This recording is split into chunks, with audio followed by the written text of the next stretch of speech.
श्रीमते रामचंद्राय नमः। प्रस्तुत स्तोत्र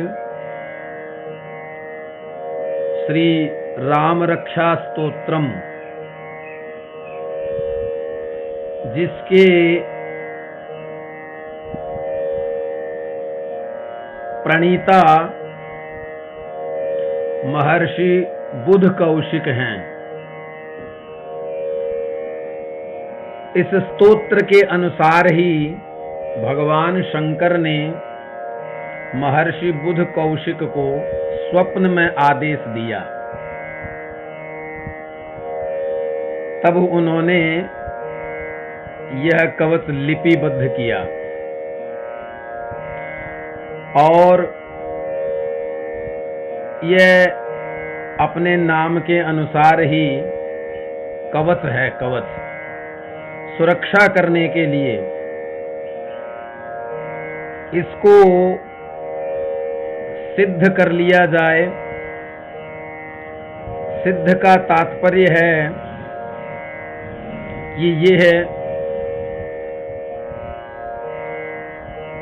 हमारे अंतःकरण में प्रतिष्ठित हो जाए,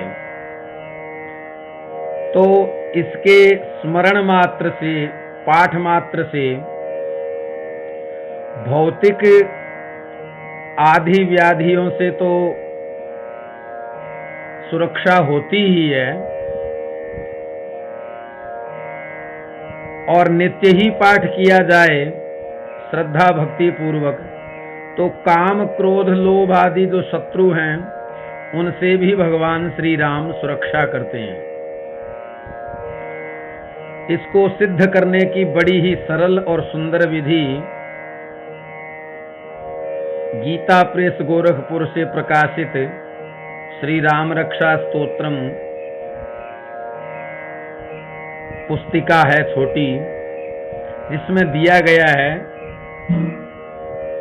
उसमें बताया गया है कि नवरात्र के समय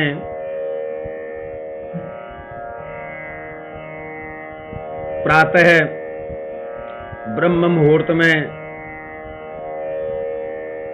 उठ करके स्नान आदि शौचाचार से निवृत्त होकर, जो कि नित्य कर्म ही है, और अपने संध्यादि नित्य कर्म से निवृत्त होकर कुशासन अथवा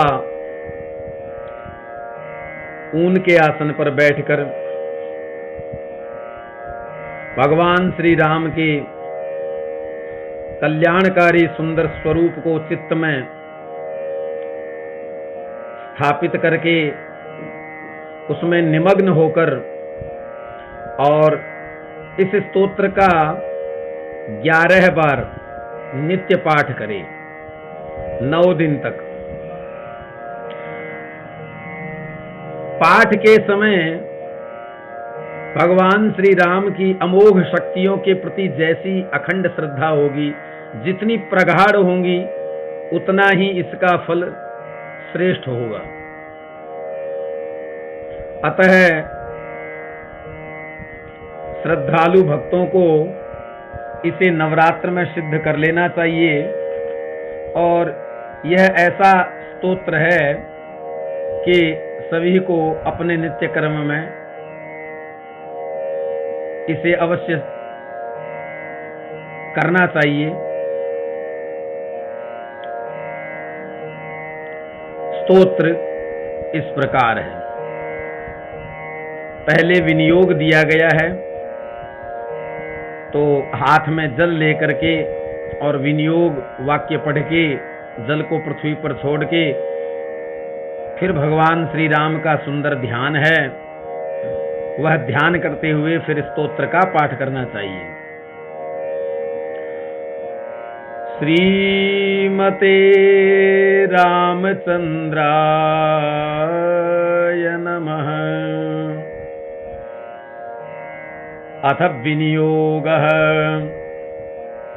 अस्य श्रीरामरक्षा स्तोत्रमन्त्रस्य बुधकौशिक ऋषिः श्री सीता रामचंद्रो देवता अनुष्टुप छंदः सीता शक्ति श्रीमान हनुमान कीलकम श्री रामचंद्र प्रीत्यर्थे राम रक्षा स्तोत्र जपे विनियोगः। अथ ध्यानम्। ध्यायेदाजानुबाहुं धृतशरधनुषम् बद्धपद्मासनस्थं पीतं वासुवसानं नवकमलदलस्पर्धिनेत्रं प्रसन्नम् वामाङ्कारूढसीता मुखकमलमिलल्लोचनं नीरदाभम् नानालङ्कारदीप्तं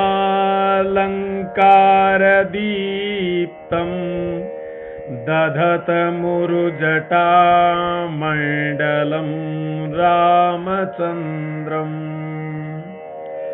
अथ स्तोत्रम्।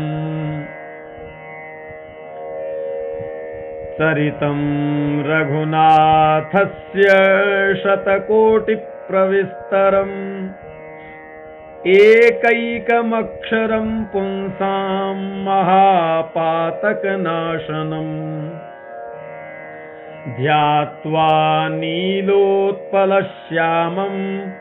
रामं राजीवलोचनं जानकी लक्ष्मणोपेतं जटामुकुटमण्डितम् सासितूणधनुर्बाणपाणिं नक्तञ्चरान्तकम् स्वलीलया जगत्त्रातुमाविर्भूतमजं विभुम्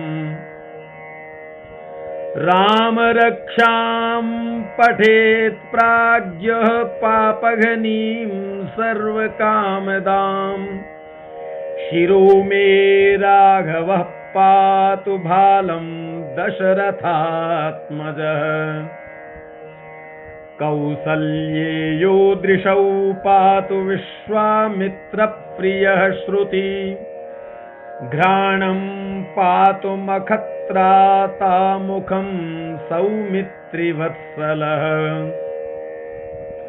जिह्वां विद्यानिधिः पातु कण्ठं भरतवन्दितः स्कन्धौ दिव्यायुधः पातु भुजौ भग्नेशकार्मुकः करौ सीतापतिः पातु हृदयं जामदग्न्यजित् मध्यं पातु खरध्वंसी नाभिं जाम्बवदाश्रय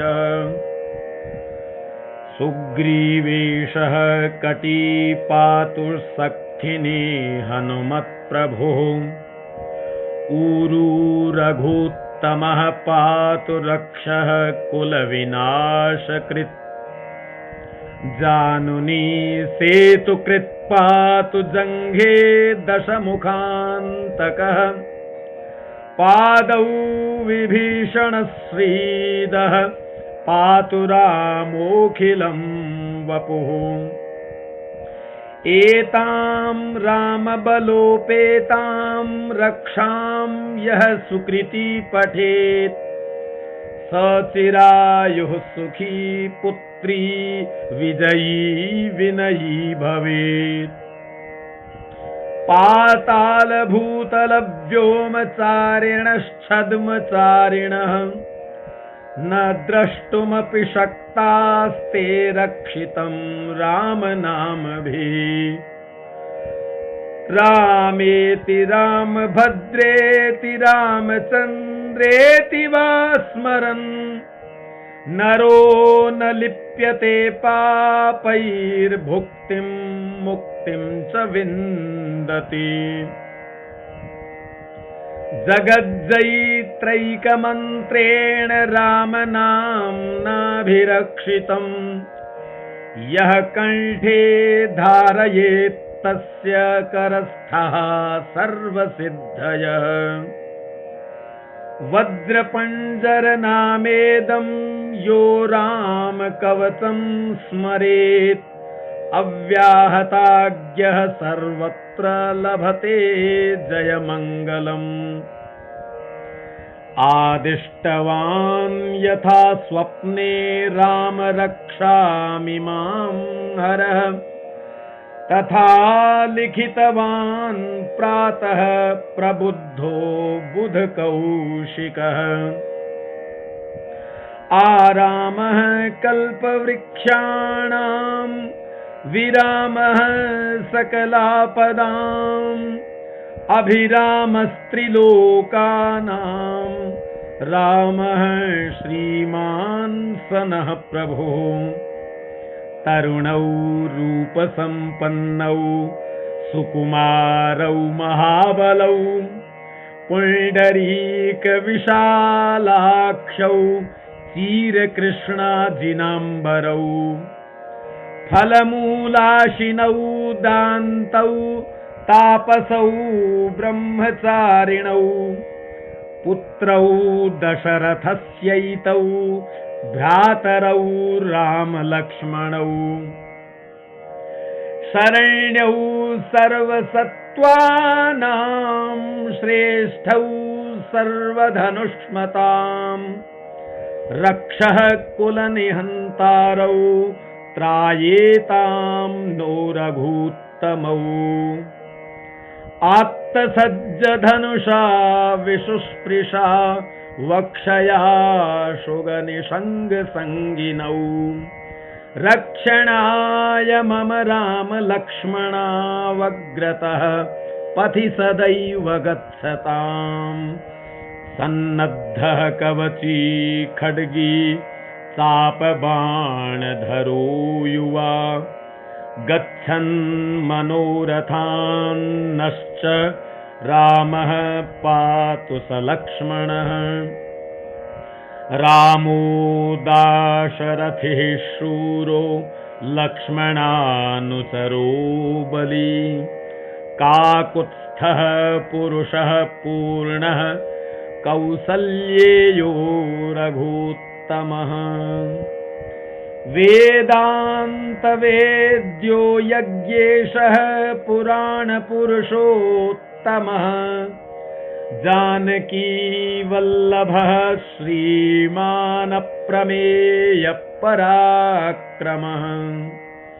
इत्येतानि जपन्नित्यं मद्भक्तः श्रद्धयान्वितः, अश्वमेधाधिकं पुण्यं सम्प्राप्नोति न संशयः।